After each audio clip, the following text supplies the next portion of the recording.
Após tentativa de censura, Limão Rosa faz show para mais de 500 pessoas no Rio de Janeiro. Boa tarde. Oi? Foi 500? 500, cara. 500 a cabeça? Você contou? Não contei, não. Mas não sei se... não me parece. Você faz uma média, assim, ó. Tava lotado lá. Foi sábado agora. Hoje é segunda-feira, né? Ou eu tô viajando? Caralho, o cara tá fora da realidade. Hoje é segunda-feira. Foi sábado agora. Tava cheiaço. Fim de semana mas foi eu não louco, sabia hein? que cabia 500 pessoas no Bukowski, entendeu? Deve estar contando com quem tava fora também, né? Chamou a fila. Caralho, passou o show inteiro com, tipo assim, metade fora? Não. Mas é isso, deve ter... Foi 500 pessoas? É o que tá escrito, que tá falando? Essa é a notícia. Tirou onda pra caralho. Ninguém nunca lotou o Bukowski com 500 pessoas. Bem-vindos a mais um Guanabara Bem-vindos a mais um Guanabara. Guanabara Connection. Vai ter uma vinheta muito foda esse programa. Cara, que coisa, hein? Tentaram fuder com o nosso monstro Renan, o nosso monstro Nanã, e foram fudidos. Se fuderam. Mas aqui, tem coisas interessantes pra comentar sobre isso. Quem não sabe, sábado agora foi o congresso do MBL aqui no Rio de Janeiro. Em seguida teve a banda o show da banda Limão Rosa, do Renan, lá no Bar Bukowski. Bar Bukowski, um bar bem tradicional aqui no Rio de Janeiro. Geralmente frequentados por pessoas de um pouco maior idade, especialmente mulheres de um pouco maior de idade. O bar chamar Bukowski, né, cara? O que você espera, né? Eu frequentava às vezes, não frequento mais. E deve ter sido o público mais jovem da história do Bukowski lá. Tá ligado? Eu estava pedindo identidade da galera. Não, eles sempre pedem, né? Tem que pedir, exatamente. E, cara, aí pra quem não sabe, rolou, a gente vai ver aqui uns videozinhos que dão... Vídeos... Mas a gente achou mais fácil pegar vídeo logo do Renan, que tem umas noticiazinhas que ele colocou lá, uns prints de Twitter. O que aconteceu basicamente foi o seguinte. Você teve... O Renan anunciou o show aqui na Audio Rebel, né? Fechou tudo certinho. Audio Rebel, sei lá, que é um espaçozinho de música, de show, de banda aqui em Botafogo. Até bem tradicional, da cena alternativa e tal. Eu já fui lá, teve um show de um amigo meu muito querido, que agora nem está mais no Brasil. E aí a gente foi lá, e é um espaço meio esquisito, né? É bem espaço de cena alternativa, sabe, Hudson? Tipo, bem aquele negócio... Cabelo colorido. Aquele cafofo escroto... com aquela sujeira e aquelas paredes nojentas, assim. Você tá descrevendo um DCE de universidade. É tipo um DCE. E aí sempre tem uns quadros escrotos, tipo, ideológicos e uma espécie de brechó. Essas coisas que eles adoram. Tem essa coisa de gostar do brechó por motivos ideológicos, né? Caraca. Isso é muito comum, cara. Todo lugar, assim, meio de esquerdinha, meio essa esquerda meio zona sulense e tal, você tem negócio de brechó. Como ainda alguém não foi esperto de ter, tipo, uma rede de brechóis, assim, sabe? Talvez porque isso não dê dinheiro, talvez seja por isso que eles estejam tão fodidos. E talvez seja por isso que esse lugar seja uma puta merda, no fundo.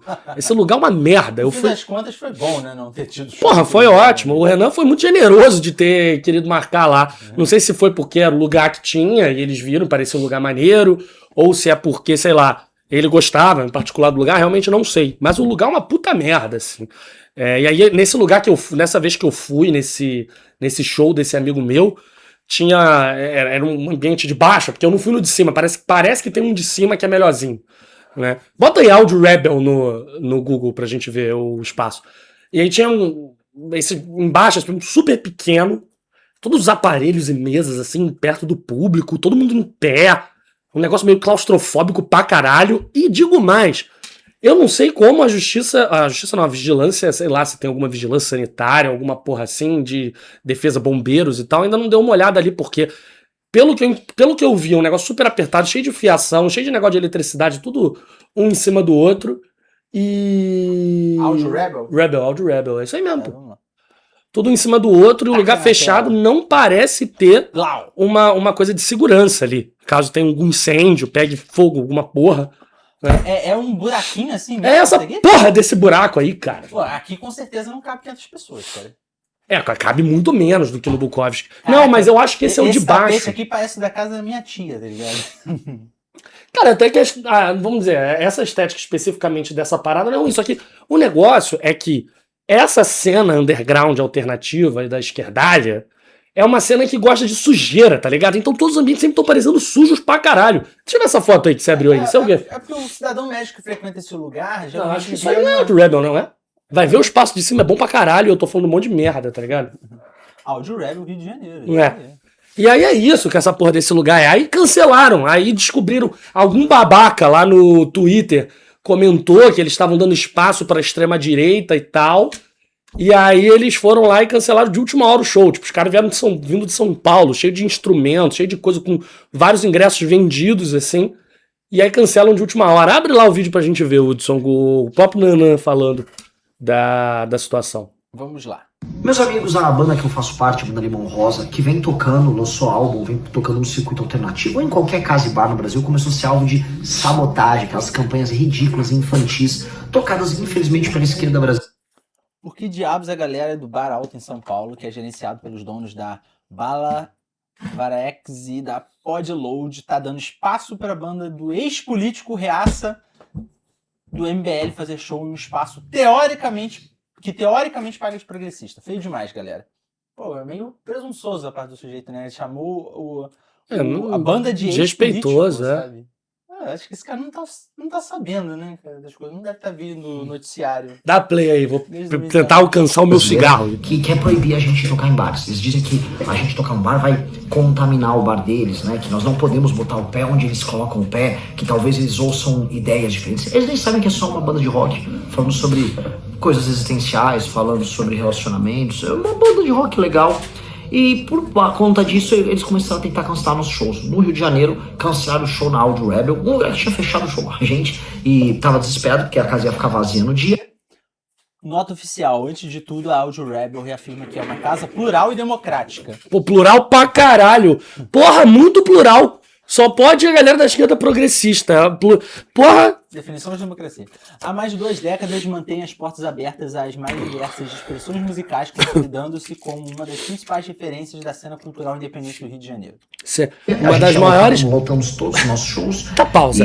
Olha essa merda. Tô falando igual o Bento Ribeiro. Olha essa merda. Uma das principais o quê?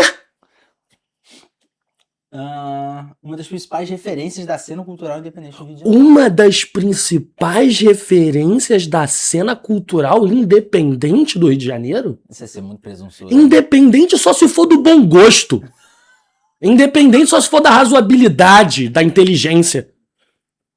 Uma das principais referências. Não existe nada. Não existe nenhuma referência. Ninguém é conhecido. Ninguém sabe quem vocês são, cara. Uma das principais referências. Vai tomar no cu, cara. Sofrer a pressão e cancelar. Portanto, com todo o cuidado e sensibilidade, após consultarmos nossa assessoria jurídica, decidimos por cancelar unilateralmente o show que aconteceria no dia 17 de julho na casa. Eles querem que a gente ache que esse porra desse muquifo tem uma assessoria jurídica. Tá bom. Olha, eu tô falando puto assim porque eles fizeram uma sacanagem. Com a gente, no fundo. Fazer isso assim, na hora. Eu estaria falando super bem do lugar se não fosse essa porra, talvez. O negócio que foi literalmente na véspera, né? É muito... Cara, isso é muito escroto, viado.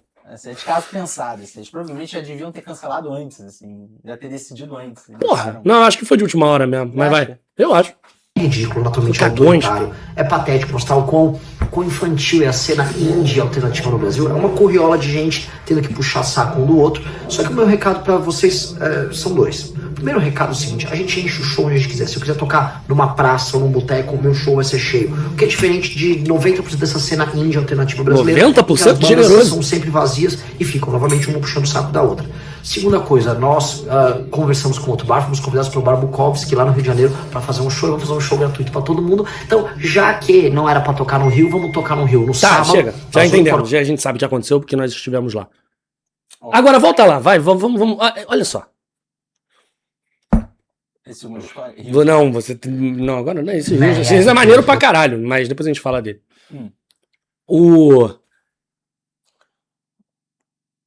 Cena. Olha só. Esses caras têm medo de Twitter.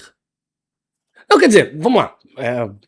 Até que é razoável pensar que uma galera que tá vinculada ali a um determinado espectro ideológico, tá? Cujo o negócio dele se sustenta numa certa cultura que está associada a uma ideologia, tá? Não acho irrazoável os caras não quererem que o MBL vá tocar lá. Só que tem 3 coisas problemáticas aí. A primeira é a seguinte, porra, mó sacanagem, uma questão contratual ali, uma questão, porra, de compromisso que eles fizeram, tá? Beleza, isso aí todo mundo sabe, né? Isso aí todo mundo sabe. Mas segundo, que plural? Que plural? A casa plural, não é plural. Você tem que assumir quem vocês são. E esse é o problema das proxies políticas da esquerda como um todo, assim. Porque as proxies são falsas, sabe? Tipo assim, a política, ela sempre tem proxies, né? Proxy é a máscara, né? Você usa um termo, você usa um discurso, você fala de uma determinada coisa. Existem. Não é que nem que existem outras intenções por trás, né? A proxy política, isso é muito mal compreendido, inclusive.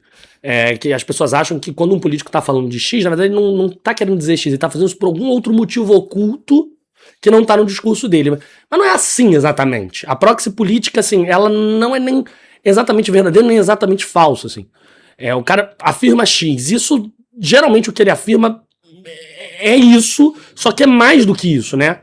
Questões políticas geralmente carregam consigo uma série de outras motivações, interesses, porque um gesto político é sempre um gesto com uma miríade de coisas. Mas as proxies políticas da esquerda, assim, o problema delas é que elas já viraram mentira. Elas realmente viraram mentira. Quando a esquerda tá falando de pluralidade, eles não estão falando de pluralidade. Esse é o problema, entendeu? É igual o estudo de economia da FRJ, singular porque plural. Vai lá falar da tua corrente, assim, 90% dos professores são heterodoxos, não tem espaço para ortodoxia direito lá, sabe? Do mesmo modo, o discurso de pluralidade, essa porra não existe. Nenhum deles é plural, porra nenhuma. E o que custa assumir? Não, a gente é de esquerda e a gente só vai dar lugar pra esquerda que a gente acredita que esse discurso deve ser mesmo, o discurso veiculado, e a gente não tem compromisso com a pluralidade, a gente tem compromisso com a ideia certa. Porra, seria pica.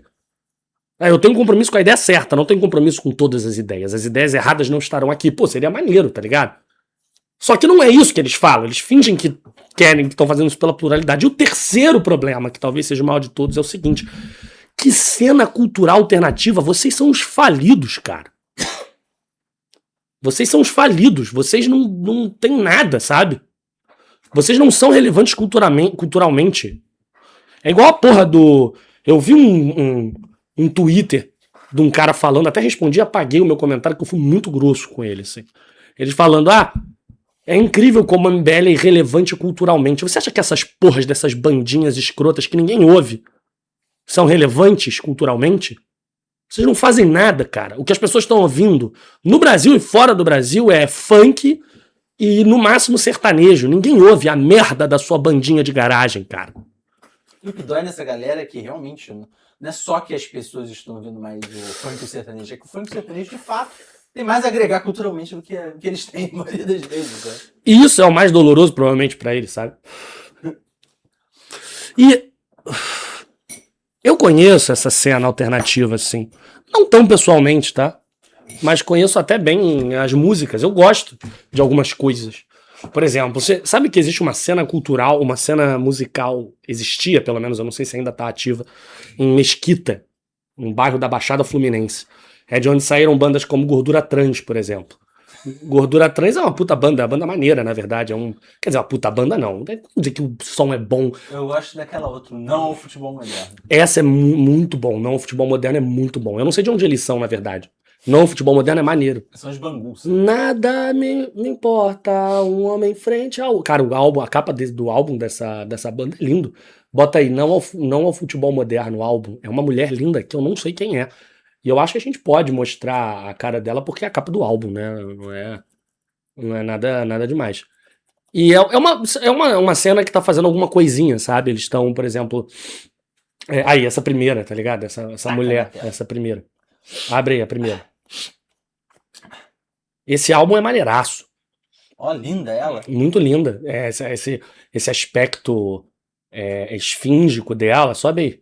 Franjudinha. Olha, com um olho tapado, sabe? Pela franja dela. E ela... a semiótica maneira. Aqui. Maneiraça. Isso é bem maneiro. A galera fazendo uma coisinha ou outra. Mas em geral a música é uma merda. Em geral, né? Não a deles, assim, mas a da cena. A deles é boa, até. Porque às vezes você acha uma coisinha ou outra. Tem aquela lá de Belo Horizonte chamada Loop de Loop. A galera conhece essa bandinha até. Cara, é ruim, tipo, você tem, acho que se eu não me engano, são 2 vocalistas na banda. Você tem que trocar a cena com mais rapidez, porque senão a galera vai ficar vendo com... Qual? Não, a cena do OBS. Sei que você queria mostrar mais alguma coisa. A galera, eles até tentam fazer uma coisinha ou outra, ficar experimentando ali uns noises, uns reverbs, uns negócios assim. Essa loop de loop, por exemplo, você vê, acho que tem não sei se são os dois vocalistas, sei que um dos vocalistas é tipo a pessoa mais desafinada que eu já vi em toda a minha vida, sabe? Eles têm uma música chamada Sampa, que é tipo, ele é um diálogo com a música lá do Caetano Veloso, né? Ainda não havia para mim Itali. Mas, cara, vocês não são nada, cara. Sabe? E eu até publiquei no Twitter e o Renan comentou, gostou da análise e tal. Analisando a Limão Rosa. A Limão Rosa tem uma parada interessante, sabe? Tipo, o que acontece? Eu, João Pedro, nunca dei muita bola pra Limão Rosa. O pessoal falava Limão Rosa, Limão Rosa, Limão Rosa. Eu ficava, tipo assim, pensando o seguinte, cara, porra, peraí. Beleza, Renan é uma personalidade política popular, ele tá crescendo, tá se tornando cada vez mais popular. Existe um certo nicho onde ele é mais popular e ele vai se tornando popular em outros conforme vai crescendo a bolha ou estourando a bolha.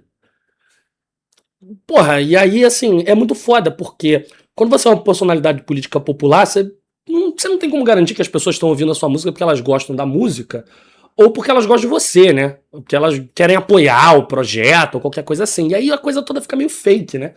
Porque fica, talvez as pessoas não gostem da tua música e gostem de você e queiram apoiar o projeto apenas. Então eu não sabia se era isso, mas eu tinha um pouco isso na minha cabeça. Eu ficava tipo, caralho, não quero ver esse negócio de Limão Rosa, não. Talvez seja só uma espécie de sonho do Renan, uma coisa que ele uma coisa meio dreamlike dele, assim. E aí eu fui positivamente surpreso lá no Bukowski, cara. A gente chegou lá no Bukowski e tal, aí começou a tocar. E em determinado momento eu tava conversando com as pessoas, né, pra lá e pra cá e tal. E aí, em determinado momento eu parei, assim, falei, caralho, o que é isso que tá tocando? E eu nem sei as músicas, assim, não conheço. Eu conheço aquela clássica, né, aquela famosa Morte ao Rei, que parece que é a mais conhecida, né?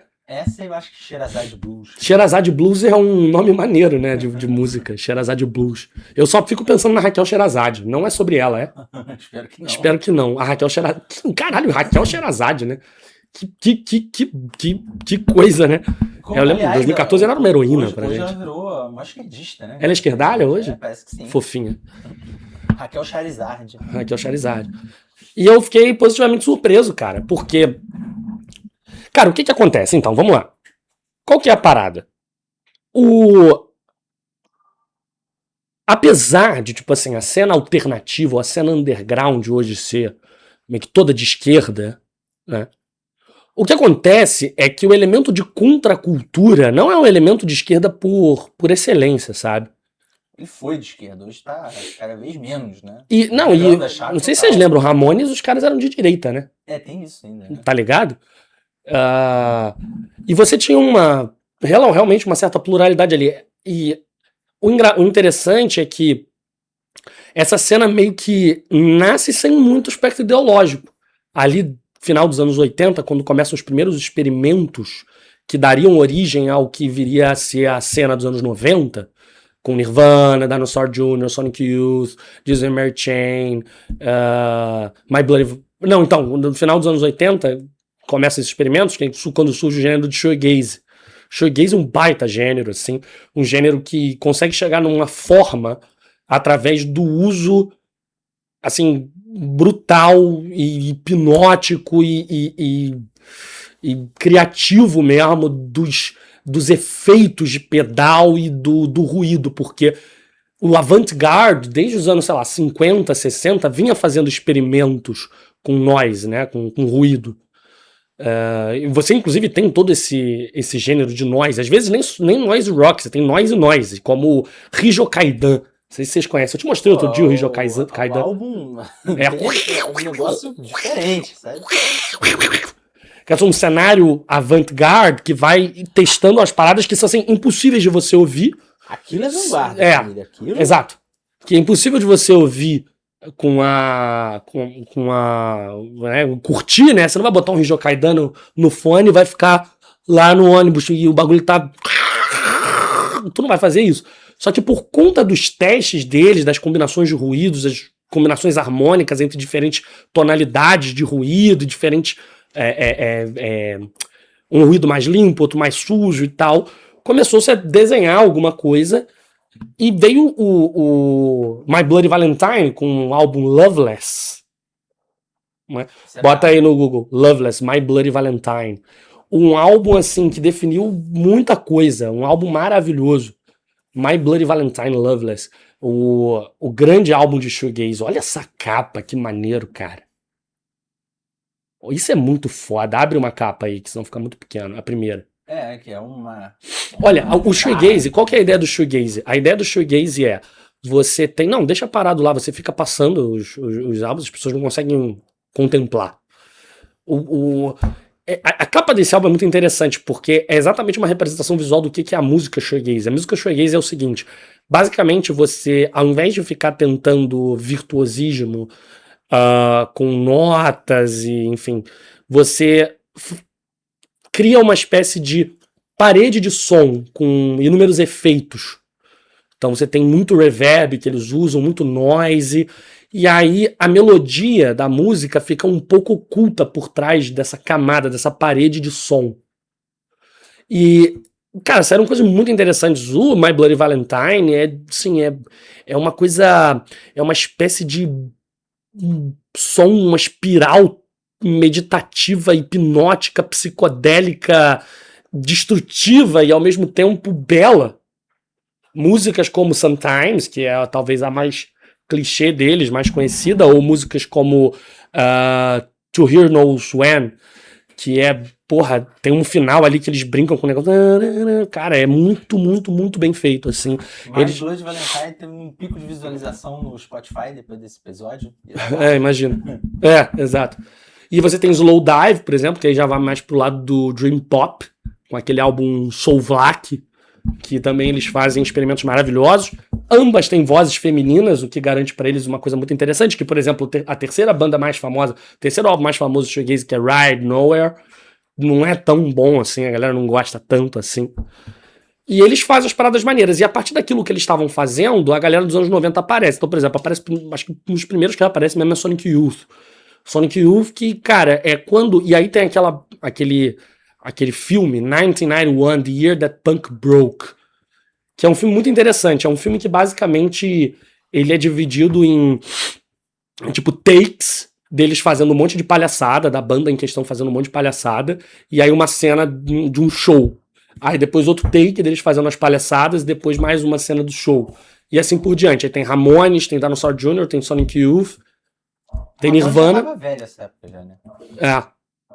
E tem uma... Inclusive a melhor apresentação do Nirvana, que é eles tocando School, não lembro aonde, que o Kurt Cobain, tipo, simplesmente destrói a porra toda, assim. E aí tem uma cena maneira do Dave Grohl tentando continuar tocando bateria enquanto o Kurt Cobain tava destruindo tudo e ele continua tentando tocar, assim, é muito foda. O pessoal, hoje em dia, eu acho que eles perderam um pouco dessa mística, né? Por que o Nirvana foi tão importante, assim? O nego só escuta a música e meio que tá por fora do contexto. Aí, Maze Star. Né? Maze Star. Tá? O que foi isso dos anos 90, no fundo? O que foi o rock alternativo dos anos 90? O rock alternativo dos anos 90 eram garotos, meninos e meninas, rapazes e raparigas não, né? Raparigas é outra coisa. Galegos e galegas, que estavam, tipo, no fundo da sua garagem querendo experimentar música mesmo, puto pra caralho com a teatralidade que o rock vinha ganhando, assim. O rock... Cara, a verdade é que o rock and roll, ele, cara, sempre foi uma espécie de piada, tá ligado? Do ponto de vista musical, assim, universal. Piero Scaruffi, que fala isso, ele fala com toda a razão, lá principalmente sobre os Beatles. E aí, enfim, não cabe muito falar sobre minha opinião sobre os Beatles aqui, porque acho que geraria um hate desnecessário por hora. Não, é só você falar isso e dizer que é a crítica do Scaruffi. Não é a minha, né? É a crítica do Scaruffi. No rock sempre se confundiu fama com qualidade. Que é o mesmo problema que existe na música pop, porque a verdade é que o rock virou uma espécie de pop ao longo do... Desde os Beatles, o rock virou uma espécie de pop. E aí começou a ficar uma coisa cada vez mais enlatada. Né? Enlatada quer dizer dentro da lata, uma coisa industrializada, um produto com Meio que os anos 90 foi um apocalipse disso, né? A galera Não, então, aí... no limite e querendo... Exato, aí no final dos anos 80, essa galerinha começou a experimentar coisas de avant-garde de verdade, eles realmente queriam experimentar coisas novas, fazer coisas criativas de verdade. E nos anos 90, várias bandas herdeiras dessa ideia do underground. A ideia do underground é muito importante. Porque, tipo assim, vocês já devem ter reparado, às vezes, nessa galera que é muito ligada em música. Isso é um problema, quando você é ligado demais em música, você fica meio alienado. Tá? Aquela galera fica ouvindo música o dia inteiro, sabe? Bilhões de álbuns, assim. Eles vivem meio no mundo da lua, sabe? Mas beleza. É engraçado, porque eles sempre se acham muito pica. Eles sempre se acham muito pica. Qualquer pessoa que manje muito de um determinado assunto se acha, tipo, muito pica, muito superior a outras pessoas. Sabe? Mas frequentemente, isso é uma verdade da vida, frequentemente quando a pessoa sabe demais sobre um determinado assunto, ela fica muito alienada, porque... De todo o resto. Algumas... Não, até sobre o próprio assunto, porque frequentemente você tem que olhar um pouco mais de longe para conseguir entender as coisas. Sabe? Porque se você olhar todas as diferenças, todos os detalhes de cada coisa, você não consegue ver a composição geral. Pensa que, sei lá, por exemplo, se o nosso olho fosse capaz de captar átomos, por exemplo, a gente não conseguiria ver nada, a gente não conseguiria ver uma pessoa direito. Porque a gente veria com tanto detalhe cada micropartícula das coisas que a gente não conseguiria entender assim, a figura de uma pessoa. Assim como, por exemplo, uma escala de cores. Se você der zoom, né? Se você for muito fundo num código de cor, você vai ver que a diferença entre esse código e um código imediatamente seguido é quase nenhuma. Assim como a diferença entre, sei lá, 0,999998 e 0,99999 é infinita, assim. Então, se você olhar muito de perto algumas coisas, você não consegue vê-las de verdade. Você acha que tá vendo, mas você não consegue ver de verdade. Inclusive, é um dos motivos pelos quais toda porra de todo economista acha que pode falar sobre qualquer merda. Enfim. O economista é o campo de estudo onde que mais tem palpiteiro? Porra! Os caras querem palpitar sobre a porra toda, né? Eu sou um deles, no fundo, mas pelo menos eu não fico usando a minha carteirinha de economista pra isso. Nem fico tentando...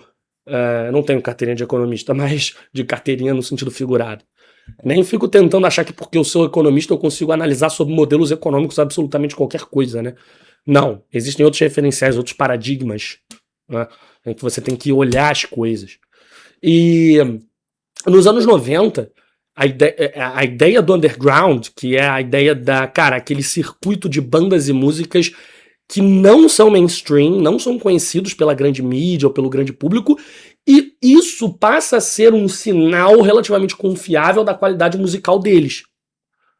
Porque se eles não estão sendo conhecidos, não estão dentro da grande indústria musical, a chance deles não estarem prostituindo a música para uma espécie de comércio musical é maior.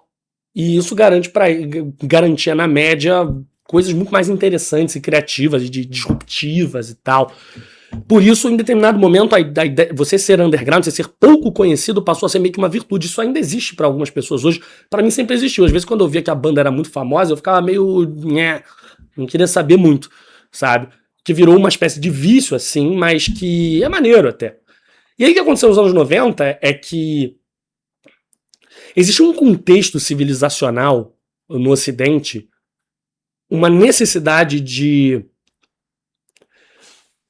Caralho, esse papo é muito deep, assim. O que acontece é que o Muro de Berlim caiu, tá ligado? O Muro de Berlim caiu. Tinha muita gente que ficou vendendo um pedaço do Muro de Berlim depois caiu, né, cara? Já tem esse conversa meio estranho. Gente no Rio de Janeiro vendendo, pedaço do Muro de Berlim. O Muro de Berlim caiu. Nós vencemos a guerra contra os comunistas, né? O Ocidente venceu. Os Scorpions cantaram. E aí? A queda do Muro de Berlim. Sabe? E aí? E agora? O que resta? E tudo que as pessoas sentiram foi exatamente o que elas sentiram depois da Primeira Guerra Mundial. Um tremendo vazio. Sabe? Uma tremenda angústia existencial. What we are fighting for now? E aí foi, inclusive, a época que começaram a acender realmente essas ideologias de movimentos sociais e ultrademocratas e tal. Inclusive, por exemplo, o Sonic Youth era uma banda que, em muitos sentidos, era uma banda meio de protesto. Tem umas músicas lá da Kim Gordon, que é uma das vocalistas do Sonic Youth, que é meio feminista. Ela claramente era uma mulher meio feministona, né? Teve a grande segunda onda do feminismo e tal. E aí o que acontece é que, de repente, então, essas bandas undergrounds, cujo som era muito pouco palatável para o público por causa dos ruídos e dos experimentos e tudo, elas começaram a ficar famosas e elas começaram a entrar no mainstream. Inclusive, esse foi o grande drama do Nirvana. O drama do Nirvana foi o fato de uma banda que, assim, o conteúdo, o espírito do Nirvana era uma espécie de anti-mainstream absoluto, e eles foram começando a ficar mainstream. Inclusive, isso era uma das coisas que mais incomodava o Kurt Cobain. O Kurt Cobain, se você for observar, todos os gestos dele em palco e nas entrevistas até eram gestos em que ele estava debochando, sacaneando, mostrando total irreverência e total desprezo pela imprensa, pela mídia, pela indústria musical. Só que ele ia fazendo essa porra e ele só ficava mais famoso com isso. As pessoas gostavam dessa porra. Tipo, tem até uma entrevista do Kurt que ele fala... Ele é no Rock in Rio, né, cara? Tem uma entrevista do Kurt, que já vou falar disso. Tem uma entrevista do Nirvana que qual é a música que você tá falando aí, do que você tá falando e tal. E ele fala que eu não tô falando de nada. Tipo, o gênero grunge, ele nasce justamente com a ideia de músicas que não fazem sentido. E não tem por que fazer sentido, não tem um conteúdo representativo. O Kurt pegava fragmentos de poesias e coisas que ele tinha ouvido, juntava tudo e fazia uma música sem propósito. Era uma coisa completamente disruptiva, anti-metanarrativas, absolutamente pós-moderna, no fundo. Só que aí ele ia ficando famoso, e aí ele ia fazendo coisas cada vez mais, digamos, polêmicas e subversivas que a indústria não ia gostar. Só que isso ia deixando ele mais famoso, assim. O Kurt claramente vivia essa angústia. Inclusive, eu acredito que foi um dos motivos pro suicídio dele, assim. Em determinado ponto, ele não sabia o que ele tava fazendo, tá ligado? É uma tremenda crise existencial, no fundo, e o Kurt tinha uma parada muito autodestrutiva, assim. Porque, na verdade, essa cena dos anos 90, ela é uma cena meio autodestrutiva mesmo. Porque, por exemplo, sei lá, se você for pegar o fascismo, por exemplo... O fascismo é um movimento absolutamente destrutivo e violento. Só que é uma violência positiva, não no sentido de que é boa, mas no sentido de propositiva. É propositiva. Você quer chegar em algum lugar, você quer fazer alguma coisa. Os elementos de subversão do conteúdo revolucionário das esquerdas são meramente elementos destrutivos e autofágicos e entrópicos. São movimentos entrópicos, sabe? E o Ocidente, nos anos 90, ele estava vivendo uma coisa meio de tipo assim... cara... Porque o que acontece é que a crítica, né, o que a gente chama de escola crítica, ao longo do século XX, ficou muito grande nas academias, nas universidades e tal. A teoria crítica é basicamente toda... É quase uma proxy para falar de marxismo, sabe? Por exemplo, quando você fala de economia política internacional, a escola crítica de economia política internacional é a escola, sei lá, decolonial e a escola gramsciana e tal. Inclusive, na dificuldade de explicar esse assunto, né, ele banalizou muito esse sistema de falar, não, na verdade é marxismo cultural, a escola de Frankfurt, né, meio como uma tentativa de simplificar o porquê que essas coisas estavam acontecendo, esses fenômenos culturais que, na verdade, são muito complexos, né? Exato, É tipo aquela coisa que o Zizek sempre fala, né? Tipo, muito do que nego gosta de criticar chamando de comunismo, na verdade, vem do liberalismo. E às vezes isso realmente confunde a cabeça da galera, sabe? Tem toda uma briga aí de que se o pós-modernismo, o relativismo de maneira geral, é um resultado do capitalismo e do liberalismo individualista, ou se não, se é um resultado de um pensamento crítico mesmo, de um pensamento neomarxista, assim. E tem essa disputa, né? Pode ser que tenha vindo dos dois, inclusive, ao mesmo tempo, né? Mas eu acho que isso não é uma solução para o problema. Porque, no fundo, a disputa que está aí cara, o regime material da sociedade determina, é o eixo determinante, ou mais determinante, da mentalidade civilizacional, ou... É a explicação marxista, né? Ou não, ou existe uma espécie de idealismo, né? É uma questão. Mas, enfim, as teorias críticas, de maneira geral, elas fizeram muito efeito, e todo aquele espírito subversivo de 68, de Woodstock e tal, contra a ordem liberal, etc., eclodiu de uma maneira sui generis depois da queda do Muro de Berlim. E a esse ponto você já tinha um arcabouço tão grande de crítica ao Ocidente como tal, que você já não tinha mais como escapar disso. E a juventude disruptiva pegou isso e ficou com isso, assim. Né? Que era os anos 90, o grande momento da era do globalismo, da nova ordem mundial dos Estados Unidos e tal. Agora que as nações vão se abrir, a gente vai chegar num estado de prosperidade, paz internacional. Só que a teoria crítica tinha incutido na cabeça de todo mundo que isso era falso, que era uma coisa que se sustentava por meio da exploração, que se sustentava por meio da colonização de países periféricos, que se sustentava por meio de que o capitalismo precisava de uma violência exacerbada, então aquilo tudo era fake, né, uma desilusão em relação à civilização ocidental como um todo. O que, inclusive, também é muito razoável de se pensar, você tinha acabado de passar por dos dois maiores desastres da história da humanidade, foram a Primeira e a Segunda Guerra Mundiais. Cara, a Segunda Guerra Mundial foi sem precedentes, a gente nunca, jamais superou. E digo mais, a gente nunca jamais superou a Primeira Guerra Mundial. A gente nunca superou a Primeira Guerra Mundial, mas isso é papo pra outra hora. A Primeira Guerra Mundial mudou completamente os mapas do mundo todo. Porra. Os anos 90 era um momento, assim, de final. Era um momento de crise mesmo, no fundo. Uma crise que vinha do âmago. Tipo, após uma grande vitória política da nossa civilização, havia uma grande desilusão e uma grande crise no âmago, nos corações dos ocidentais. Que eles não conseguiam, né, assim, entender direito. Para eles era tudo uma grande palhaçada, uma grande escrotidão. E é verdade, a indústria musical era uma palhaçada, sabe? E isso eclodiu com essa galera.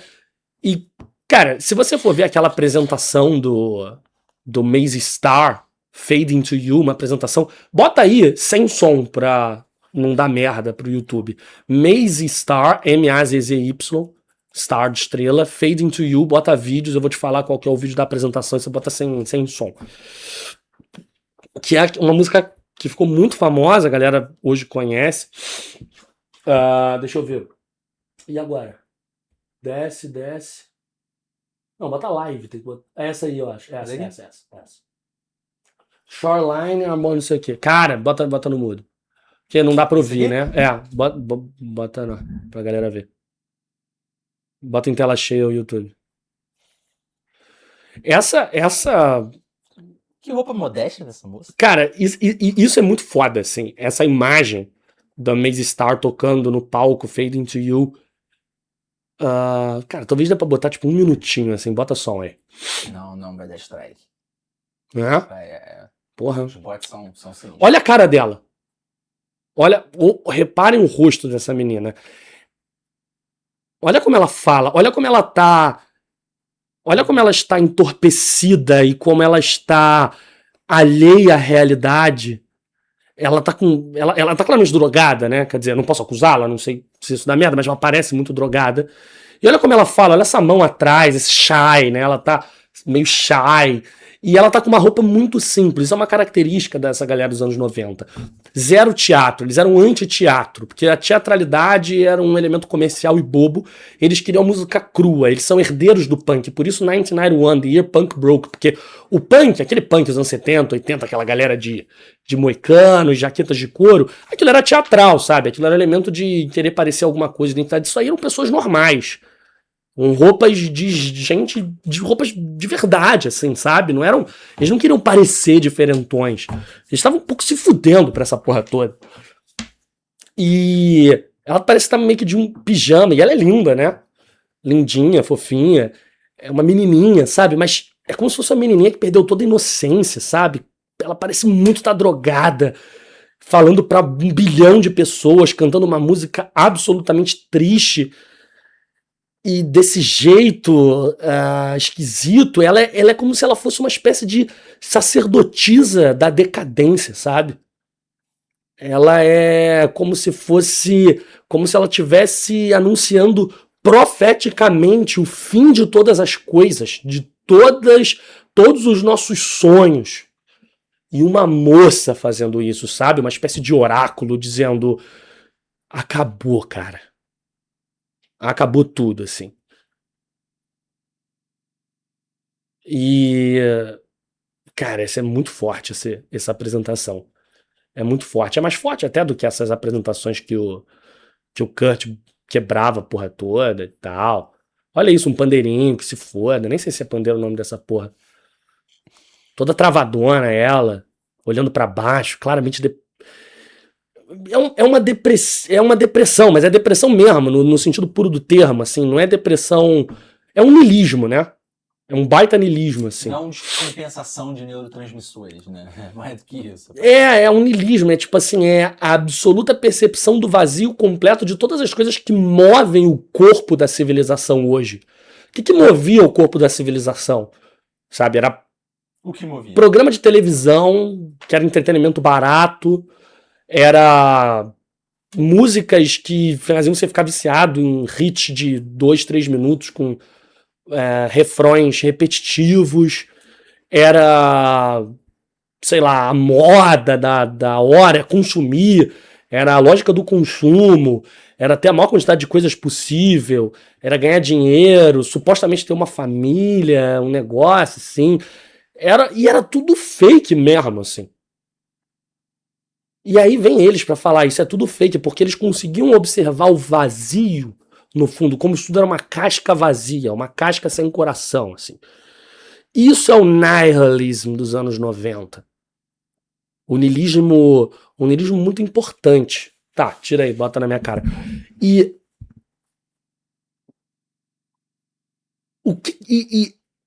nós, a nossa direita, a direita dos anos 2000, agora dos anos 20, é herdeira disso. Sabe? Porque passou os anos 90, essa escola foi toda, né, absorvida pelas esquerdas. Essa escola foi toda absorvida pelas esquerdas. Havia uma coisa meio neocon, a direita era o mainstream, né? Essa ideia de uma direita revolucionária, tipo, parou de existir desde, sei lá, os anos... desde a Segunda Guerra.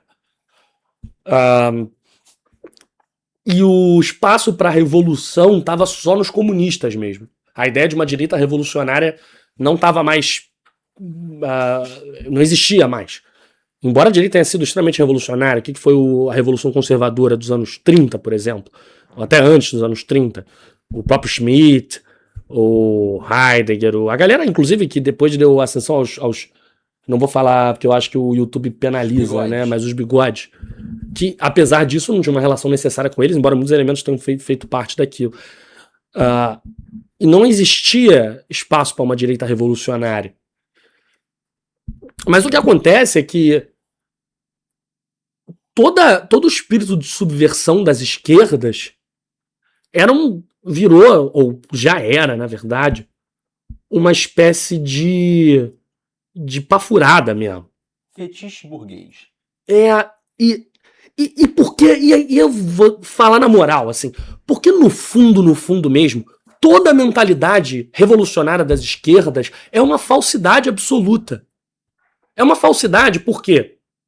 Porque não existe fundo no que eles estão falando. Pensem comigo. Se não existe Deus, se não existe metafísica, se não existe espírito, se não existe nada sobrenatural, se não existe um sentido último para a existência humana... Se morreu é tudo preto, acabou. Por que caralhos eles estão tão preocupados com a exploração do capital, sabe? De onde vêm os valores deles? Tipo, por que eles acham... Por que eles têm sequer moral? Assim, já está mais do que provado por toda a literatura filosófica que a ideia de um paradigma moral sem um paradigma espiritual que o sustente não faz sentido. Isso é um ideal absoluto, né? Porque no limite eu posso ficar perguntando pra você sempre por quê e você nunca vai saber responder, sabe? Ah, não, a exploração do capitalismo. O capitalismo tem a mais-valia, ele explora os empregadores. Tá, e se eu perguntar assim, qual o problema disso? Aí você vai falar que, sei lá, é porque, as pessoas têm direito a ter a remuneração pelo seu trabalho. Mas tem direito por quê? Por quê? Quem disse que tem direito? Aí você vai falar o quê? Porque eu acredito num modelo de sociedade que é XY... Tá, mas por que você acredita nesse modelo de sociedade? Porque uma sociedade mais justa é melhor do que uma sociedade menos justa? Por que uma sociedade mais igualitária é melhor que uma sociedade menos igualitária? Porque eles vão dizer que esse tipo de sociedade é mais próspera. E por que prosperidade é um valor? E por que você quer ser próspero? Por motivo nenhum, porque você não tem motivo nenhum pra fazer porra nenhuma que você faz.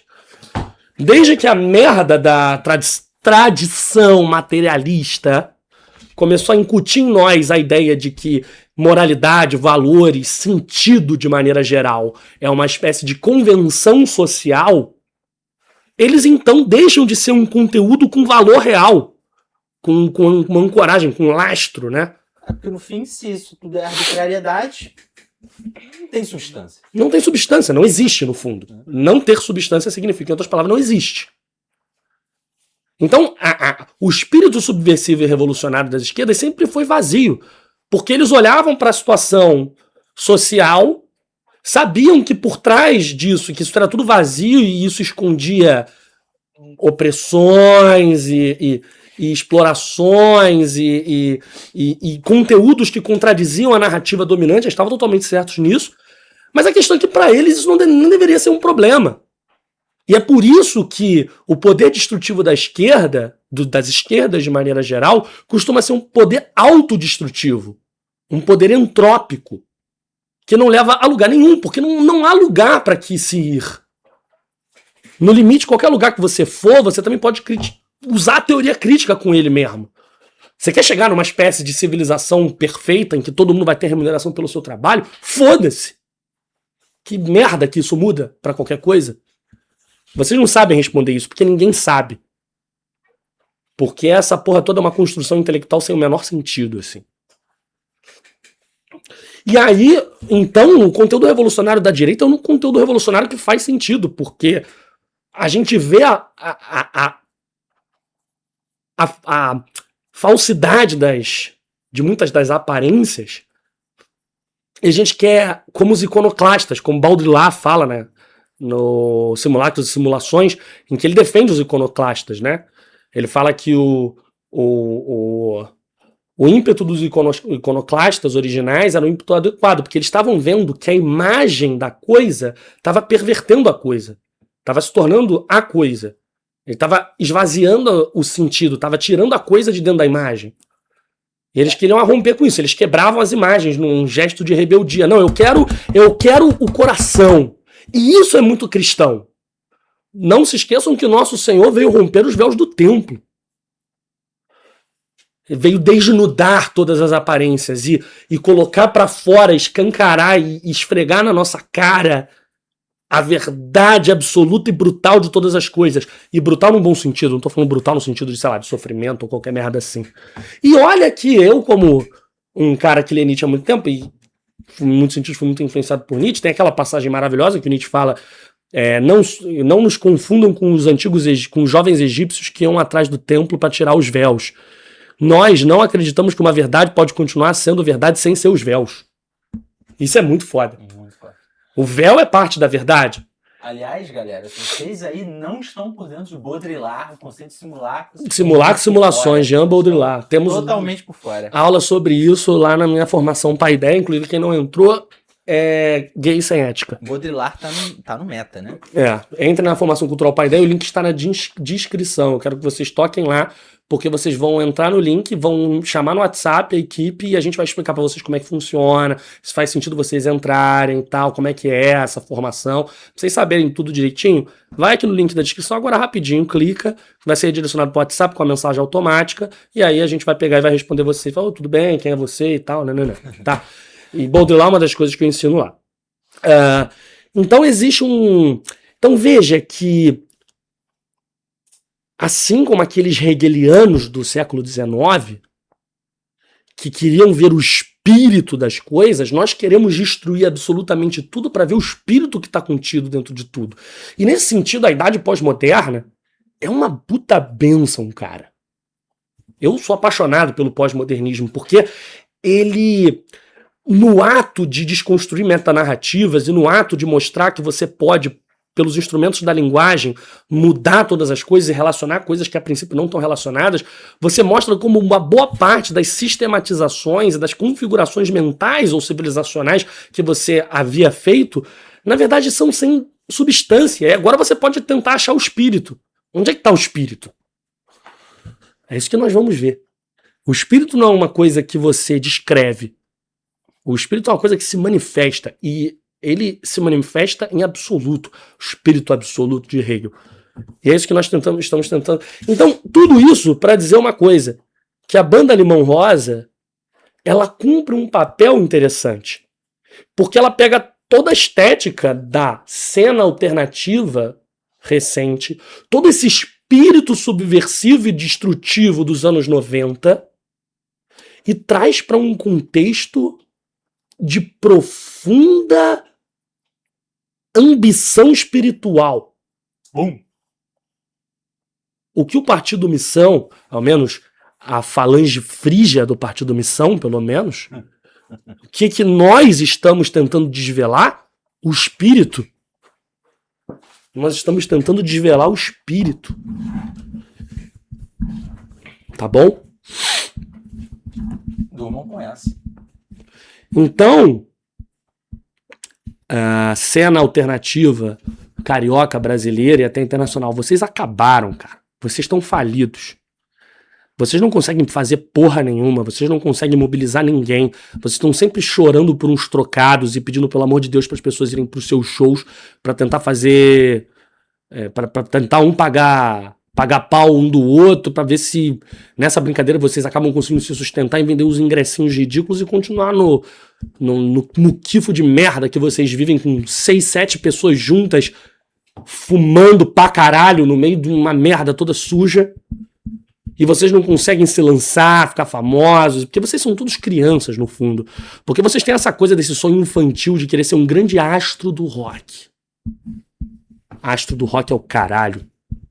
Vai fazer alguma porra que preste da porra da vida de vocês.